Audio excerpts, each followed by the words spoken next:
So there's a couple of news stories up which are interesting. Generals warn British military would run out of ammo in just one day fighting Russia. And over here it says UK has no more weapons after donating them all to Ukraine. Okay, this sounds a bit over the top, and in some ways it is. What I've noticed, I've been doing a load of research since I have not been doing a lot of content. I've been looking at what's been going on lately, and we're ramping up the next Cold War. Now, what they've also been saying is that within America, they're going to change their entire nuclear program and update it. They'd held it back and held it back and held it back, hoping that we would all decide that we would reduce our armaments down to the next to nothing. Now, the last time that was going to happen, it was going to be with, well, actually, no, it wasn't the last time. I'll go through quickly. It did happen, or there were talks of it between Kennedy and the Russian premier at the time. That fell through. And then there was going to be another go again with, I believe, Nixon and Mr. Eyebrows, or I can't remember what his name is. And then after that, there was going to be, what was his name? It will come to me in a second. Hang on, the cowboy. Reagan. So it was going to be Reagan and, at the time, Gorbachev. Gorbachev changed the face of communism over there and opened it up a bit. But what he also wanted to do was alleviate the massive amount of spending that the Russians had at the time, as did NATO, by opening up a little bit and saying we won't keep these weapons, we won't replace these weapons, and then we'll start to reduce. This was all going very well, and I think it would have gone a lot further, but unfortunately, at the time, the American president, Reagan, wanted to go ahead with Star Wars. Star Wars was pie in the sky. It was never going to happen, but the threat of that over the Russians, anything that they had wouldn't have worked because they could have shot it out the sky en route to the Americans. Well, it changed the balance of power. Now, mutually assured destruction is something that we've been under since the 60s. And the idea is that no side should have more weapons than the other. And or the Americans, I should say, weapons had not been updated for, the last thing I saw was 25 years. And they're literally going to change all of their weapons because with the guidance missiles that they've got now, short-range nuclear weapons can hit within 3 meters, they're saying. So the yield can be considerably lower because whatever it is they hit can do a lot more concentrated damage and not take out the wider area. That's a good thing. But any sort of nuclear weapon will have a fallout to it. It's not intrinsically good. Nuclear weapons very much are bad. I think Oppenheimer, after watching the first test, fell into a massive depression and said, "I have become death. Destroyer of worlds." Now, when you go back to this, what we're doing at the moment, while they're rinsing you out through the global warming scam, all the other scams at the moment, which are relieving you of your hard-earned tax pound, tax dollar, depending on where you are in the world, regardless of this, they want more out of you, okay? Now, every country needs to be in a state of war to make the people who run that country the money. There's a better explanation than this, but basically speaking, when a country is not at war, it's not building up for war, it's not spending, okay, and the people who own the military-industrial complex, that is the people that supply the tanks, the guns, the shells to fire in those things, the helicopters, the aeroplanes, the aircraft carriers, the battleships, well, we don't have them anymore, the destroyers, all those kind of things, submarines.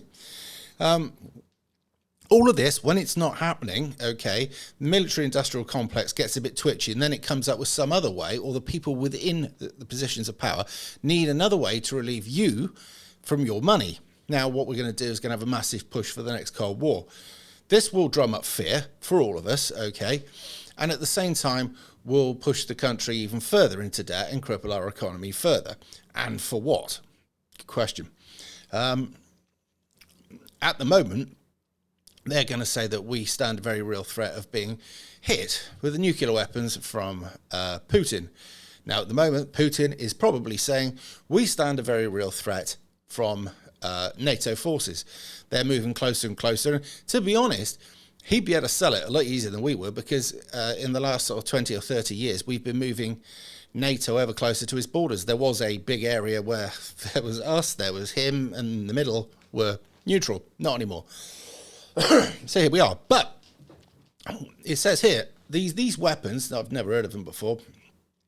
They look fairly interesting. Look like a rocket, look like something you stick over your shoulder and fire and you destroy whatever it hit. We used to call them bazookas or rocket launchers or whatever, but this thing looks, well, a lot more plastic, I've got to say. Not like Rambo, where he used to jump out with a thing tied round his head and shoot at a helicopter and blow it out. It looks a touch more sophisticated, and it's got more electronics on it. But whatever. Apparently, we've just sent a lot of them over to Ukraine.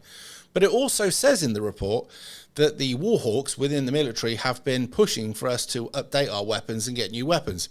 What better chance was there than send all of this old stuff that I don't know how soon it's going to be obsolete, send that off, and then we can have the new stuff. So Ukraine, it looks like we're helping them, but we're sending them stuff that could well be obsolete, and the Russians may be able to, I don't know, counter that. Who knows? What I will say is that all of this stuff in the papers or in the news, whatever, saying that we haven't got enough to fight a war. We've had cuts ever since I can remember. We had in the late 70s cuts that went into the 80s. John Knott, some of you may be old enough to remember old John Knott. It was this weak, wizzly-looking thing, was scared of his own shadow kind of a guy, stood well behind Margaret Thatcher, and at the time he'd been budget cut in forever, and we had 2 ships that had amphibious landing craft that went with them, I believe. We were mothballing those. We mothballed an aircraft carrier and numerous other vessels like this. And then all of a sudden, there was this ship that used to go around the Ascension Islands, and it would go out around the Falklands, and there were a few others around there that was keeping an eye on the Argentinians.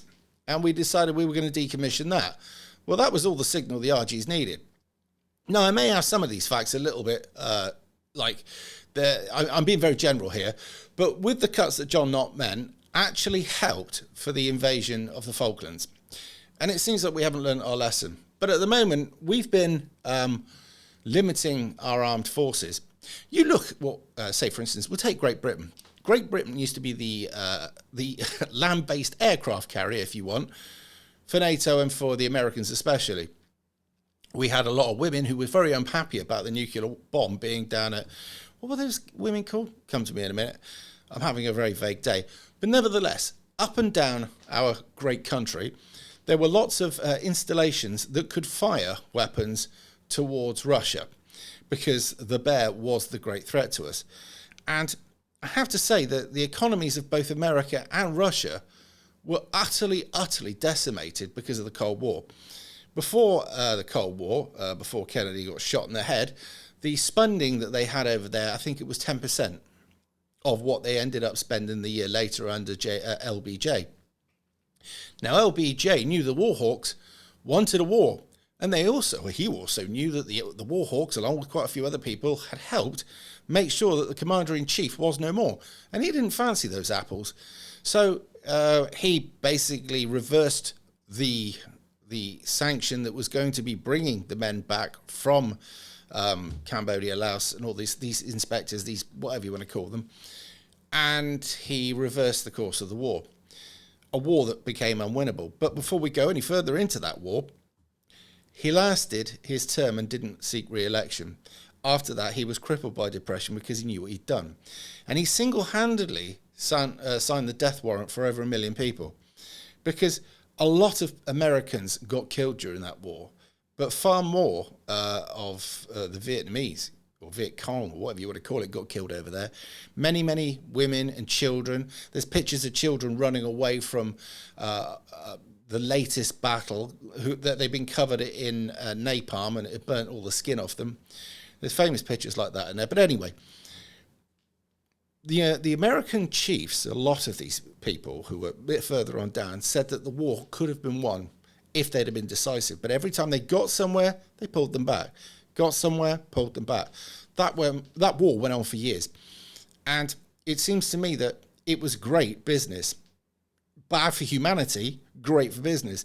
So if, say, for instance, you were one of these people within the Senate that had shares in Bell Helicopter, English Electric, who made the jet aircraft, or if you had shares in the people that made the munitions, or people that supplied all the other stuff that makes a war machine work, you're going to be making huge amounts of money. Who picks up the tab? Well, you do, depending on what country you're in. But it doesn't matter what country you're in, your taxes go to pay for this latest war, whatever war they come up with. And then when you look at these wars later on, with the, you've got hindsight on board and you've got history on board and you've looked at it from a different angle, you realise that the people of that generation were lied to. They were kept in fear. They were told that the Red Peril was going to come and do this, that and the other. How much truth is in that? Who knows? But what I do know is that a lot of the wars that we fought around the globe haven't been for the reasons that we were told. And they've actually done more harm than good. And the only people that benefit from it were the people that owned the keys to the military-industrial complex of whichever country went in there. Now, the people who run the country, the people who have shares in all the big major companies in the country, when they hear about war coming, smile. And it's great for the banking, private banking, because the banking has to lend the country money. And this has to be paid off over a course. I mean, the Second World War, it took us years to pay back that debt. And that debt was crippling. And then, obviously, we had to pay for the First and Second Gulf War. It seems the Russians had their Vietnam over in, what's the name of the place? Afghanistan. That's a war that dragged on against people you just simply couldn't beat because they already considered themselves dead. Mujahideen, they swear an oath to fight for God and whatever else. And to be fair, before they even go into war, they said that they're the walking dead. So they don't mind dying for the right reasons. How do you beat somebody like that when you don't want to die? Well, it's impossible, isn't it?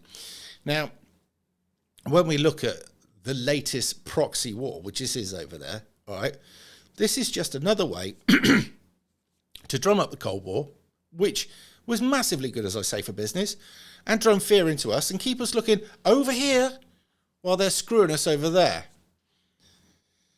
But that's what it's about. And we're going to have a lot more of these things telling us that we're defenseless if the Russians did something, or we're hopelessly ill-prepared for any sort of war. And it also sends out the wrong signals to any enemy that might want to have a pop. So it's bad all round. Nevertheless, that's how these things work.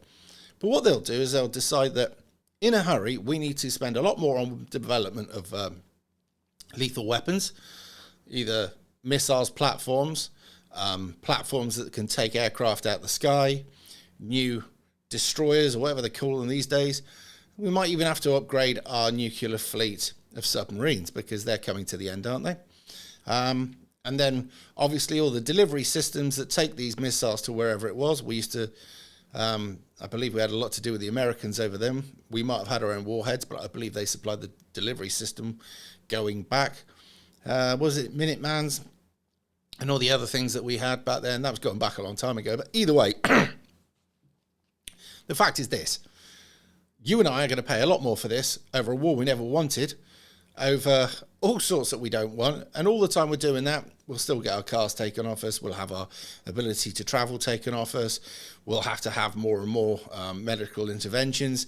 We'll have to have digital ID. And this will be another reason to push the digital ID. We've got fear that we've got spies over here from Russia. That'll be the next thing. You wait for it. That'll get chucked in there at some point. Or we're having to curtail your ability to get onto the internet because of Russians. Russian hackers, Russian this, Russian that. That's all we're going to get. We'll just get fair full of rubbish and we'll take it because that's all we ever do. But just, there you go. I just thought I'd talk about this and then go on a ramble because you seem that one thing does connect to the next. I'll see you in a bit.